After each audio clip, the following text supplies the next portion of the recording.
अपनी पसंदीदा horror comedy film में हॉरर का तड़का लगाकर एक बार फिर से भूत बंगला फिल्म के जरिए बड़े पर्दे पर राज करने के लिए अक्षय कुमार आ रहे हैं। और सबसे बढ़कर इस फिल्म की एक केमिस्ट्री काफ़ी मशहूर होती जा रही है। जो फिल्म निर्देशक प्रियदर्शन के साथ इन्होंने हेरा फेरी जैसी सफल फिल्में की थी, उसी निर्देशक प्रियदर्शन के साथ एक बार फिर से ये अपने अपकमिंग फिल्म भूत बंगला, जो 2025 की सबसे ज़्यादा एंटिसिपेटेड फिल्म है, उसमें काम करने के लिए जा रहे हैं। और इस फिल्म में अब एक नई एक्ट्रेस तब्बू की भी एंट्री हो गई है। इस फिल्म को लेकर तब्बू काफ़ी उत्साहित है। ये तब्बू फिल्म हेरा फेरी में भी अनुराधा के रूप में इस एक्टर और डायरेक्टर की जोड़ी यानी अक्षय कुमार और प्रियदर्शन की जोड़ी के साथ काम कर चुकी है। इस फिल्म में एंट्री होने को लेकर वह काफ़ी उत्साहित है। और इस बारे में तब्बू बताती है कि इस फिल्म की कहानी सुनने के बाद वह जब इस फिल्म की शूटिंग के लिए भूत बंगले पर जाती है तो उसे यह जरा सा भी नहीं लगता है कि वह अपने घर नहीं जा रही है, बल्कि भूत बंगला जा रही है। इस प्रकार से इस फिल्म के काफ़ी रोमांचक होने की पूरी तैयारी डायरेक्टर और एक्टर और एक्ट्रेस ने कर ली है। और माना जा रहा है कि इस फिल्म भूत बंगला में जो एक हॉरर कॉमेडी फिल्म है, उसमें हंसने हंसाने के लिए परेश रावल और वामिका आलम्बी भी आने वाली है। और इसके साथ जल्दी अब इस फिल्म की शूटिंग प्रारंभ हो जाएगी। यद्यपि इस फिल्म में हॉरर के कौन कौन से दृश्य होंगे, किस प्रकार के हॉरर होंगे, किस प्रकार के कॉमेडी होंगे, इसे अभी तक निर्माता निर्देशक के द्वारा जारी नहीं किया गया है। न तो अभी इसका कोई पोस्टर रिलीज किया गया है, न कोई ट्रेलर रिलीज किया गया है, न टीजर रिलीज किया गया, और कहानी को भी गोपनीय बनाए रखा गया है, ताकि जब अप्रैल 2026 में यह फिल्म आए तो लोगों के बीच धमाल मचा जाए। लेकिन तब तक जब तक कि यह फिल्म नहीं आ जाती है, मैं ऐसे ही एक हॉरर फिल्म जो भारत की सबसे पहली हॉरर फिल्म मानी जाती है, महल, जिसमें अशोक कुमार और मधुबाला ने अभिनय किया था, उसकी कहानी आपको सुनाता हूँ। फिल्म महल पुनर्जन्म और भूत की कहानी है। प्रयाग में एक खूबसूरत परित्यक्त महल है। जब एक नया मालिक हरिशंकर, जिसकी भूमिका अशोक कुमार ने निभाई है, इस महल में रहने आता है तो वहाँ का बूढ़ा माली अधूरे प्यार की कहानी इसे सुनाता है।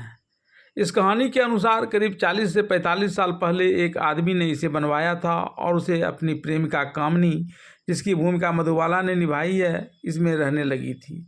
वह दिन भर उस आदमी के आने का इंतजार करती थी, क्योंकि वह आदमी आधी रात को उसके पास आता था, लेकिन वह हमेशा सुबह होने से पहले ही वहाँ से चला जाता था। एक तूफानी रात में उस आदमी का जहाज़ डूब गया और वह भी उसके साथ डूब गया।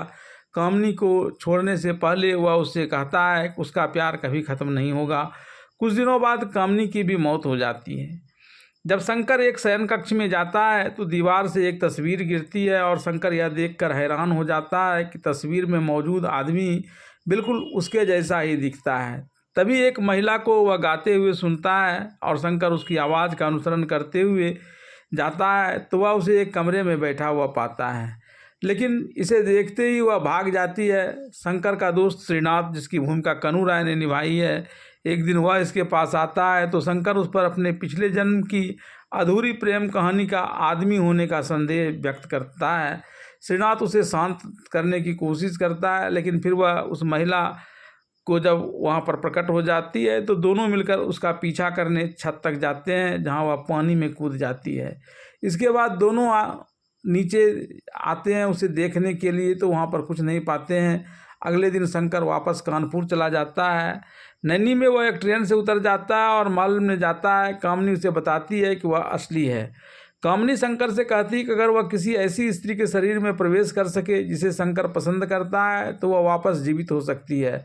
वह शंकर से कहती है कि वह माली की बेटी का चेहरा देखे और यह देखे कि वह सुंदर है या नहीं, और वह कामनी को उसी रूप में स्वीकार कर सकता है।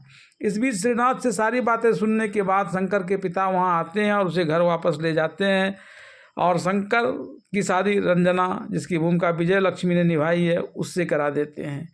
वह कामनी को भूलने के लिए अपनी पत्नी के साथ दूर जाने का फैसला करता है। 2 साल बाद परेशान रंजना यह जानना चाहती है कि शंकर हर रात कहाँ गायब हो जाता है।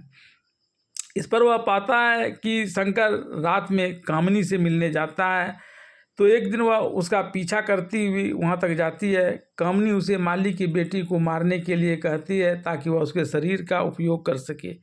यह सब कुछ सुनकर रंजना जहर पी लेने का नाटक करती है और शंकर के खिलाफ विश्वासघात और उसे जहर देने का मृत्युशैया पर बयान देने के लिए पुलिस स्टेशन जाती है और फिर वह स्वीकार करती है कि उसने कामनी का किरदार इसलिए निभाया क्योंकि उसे फोटो में दिख रहे उस आदमी से प्यार हो गया था जो शंकर जैसा दिखता है।